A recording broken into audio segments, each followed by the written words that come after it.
रेखा, अमिताभ और जया के love triangle की बातें आज भी चटकारे लेकर की जाती है, जिसमें शादीशुदा होकर अमिताभ की कदम फिसलने से लेकर जया और रेखा की दुश्मनी भी शामिल है। पर आखिर कैसे जया ने अमिताभ को रेखा के चंगुल से छुड़वाया, जानने के लिए वीडियो को एंड तक देखिएगा। 70 का दौर अमिताभ बच्चन के लिए काफी ज्यादा इम्पोर्टेंट रहा। इसी में उन्होंने सुपरस्टार जया से शादी की और फिर बाद में रेखा के प्यार में पड़ गए। आज जो जया और रेखा एक दूसरे की तरफ देखना भी पसंद नहीं करते, वो कभी अच्छी दोस्त हुआ करती थी, लेकिन अमिताभ की वजह से इनकी दोस्ती दुश्मनी में बदल गई। जब तक अमिताभ और रेखा अपना करियर शुरू करने में लगे थे, तब तक जया बच्चन एक हिट स्टार बन चुकी थी और रेखा ने मुंबई आकर रहना शुरू किया तो वो जया बच्चन की बिल्डिंग में उनके ऊपर वाले फ्लोर पर रहती थी। उनके यहाँ फोन भी नहीं था तो वह हर जगह जया बच्चन का ही नंबर दिया करती थी। दोनों में काफी अच्छा दोस्ती का रिश्ता था। जया रेखा से बड़ी थी तो वो उन्हें दीदी कहकर बुलाती थी और आज भी वो यही कहती है। जल्दी रेखा भी अपनी खूबसूरती के चलते इंडस्ट्री में छा गई, लेकिन अमिताभ बच्चन को करियर में सेट होने में काफी वक्त लग रहा था। अगर जया बच्चन न होती तो शायद आज अमिताभ बच्चन को कोई भी इंडस्ट्री में नहीं जानता। अमिताभ बच्चन ने इंडस्ट्री में एंट्री तो कर ली, लेकिन उनकी फिल्में एक के बाद एक फ्लॉप होती जा रही थी, जिसके बाद एक वक्त ऐसा आया कि हीरोइनों ने उनके साथ काम करने से मना कर दिया। अमिताभ बच्चन को फिल्म जंजीर में कास्ट किया गया, पर उनकी हीरोइन बनने के लिए कोई तैयार नहीं थी। लेकिन तब जया बच्चन ने अमिताभ के टैलेंट पर भरोसा दिखाया और उनके साथ फिल्म की। इसी फिल्म ने उनकी किस्मत पलट कर रख दी। वो रातों रात एक फ्लॉप हीरो से सुपरस्टार बन गए। इसी फिल्म के दौरान जया और अमिताभ करीब आ गए थे। फिल्म की सक्सेस को एंजॉय करने के लिए वो दोनों एक साथ फॉरेन जाना चाहते थे। इसके लिए अमिताभ बच्चन ने अपने पिता हरिवंश राय बच्चन से पूछा तो उन्होंने साफ साफ कह दिया कि अगर तुम उसके साथ सिर्फ घूमने के लिए बाहर जाना चाहते हो तो तुम्हें शादी करनी होगी, तभी ऐसा हो सकता है। तब दोनों ही एक दूसरे के प्यार में खोए हुए थे, इसीलिए अमिताभ बच्चन ने शादी के लिए हाँ कर दी। बस कुछ ही लोगों के बीच दोनों ने शादी कर ली और शादी की रात ही घूमने निकल गए। इस तरह जया बच्चन ने अमिताभ के करियर और उनका घर दोनों ही संभाल लिया। लेकिन अमिताभ जया बच्चन का ये एहसान जल्दी भूल गए और रेखा से प्यार कर बैठे। जंजीर फिल्म हिट होने के कुछ ही टाइम बाद ही शोले फिल्म आई, जिसके बाद तो अमिताभ सक्सेस के 7वें आसमान पर जाकर बैठ गए। हर फिल्म डायरेक्टर और प्रोड्यूसर उनके साथ ही काम करना चाहता था। तब तक रेखा भी एक बड़ी स्टार बन चुकी थी, साथ ही उनकी लाइफ भी काफी ज्यादा कंट्रोवर्शियल हो चुकी थी।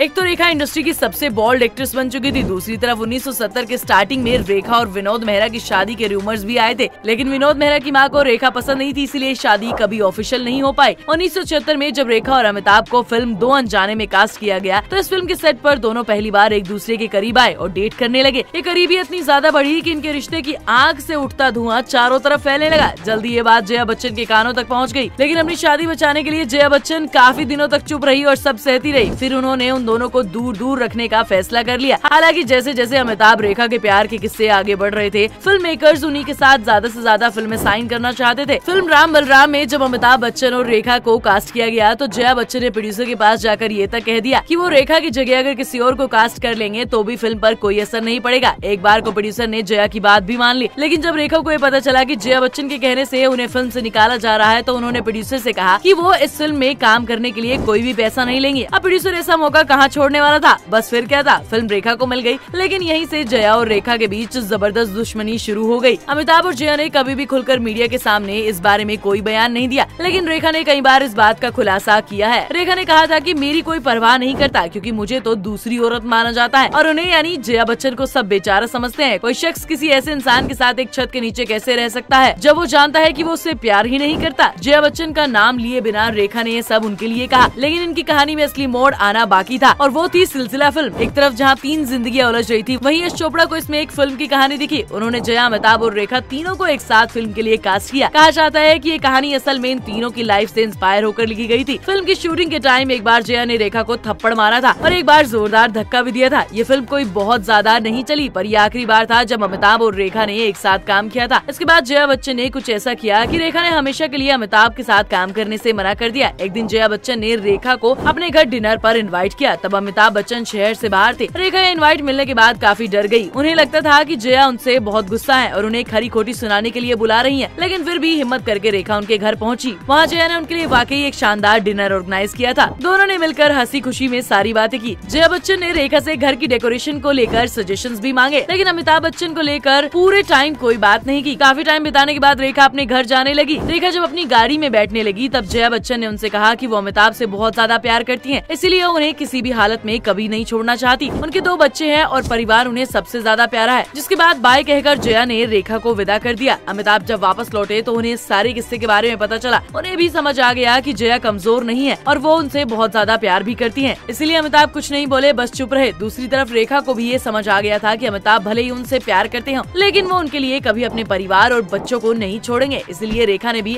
अमिताभ को पाने की जिद छोड़ दी। बस फिर क्या था, अमिताभ और रेखा का रिश्ता वहीं खत्म हो गया। लेकिन रेखा और जया के बीच की दुश्मनी आज बरकरार है। कई बार दोनों को पब्लिक इवेंट्स और अवार्ड नाइट्स में देखा गया है, जिसमें कई बार वो एक दूसरे को इग्नोर करती तो कई बार गले मिलती नजर आई। वैसे आपका इनके रिश्ते के बारे में क्या सोचना है, कमेंट्स करके बताइए। वीडियो अच्छा लगा हो तो लाइक कीजिए, शेयर कीजिए। अगर आप ऐसे और भी वीडियोस देखना चाहते हैं तो हमारे पेज को फॉलो कर लीजिए।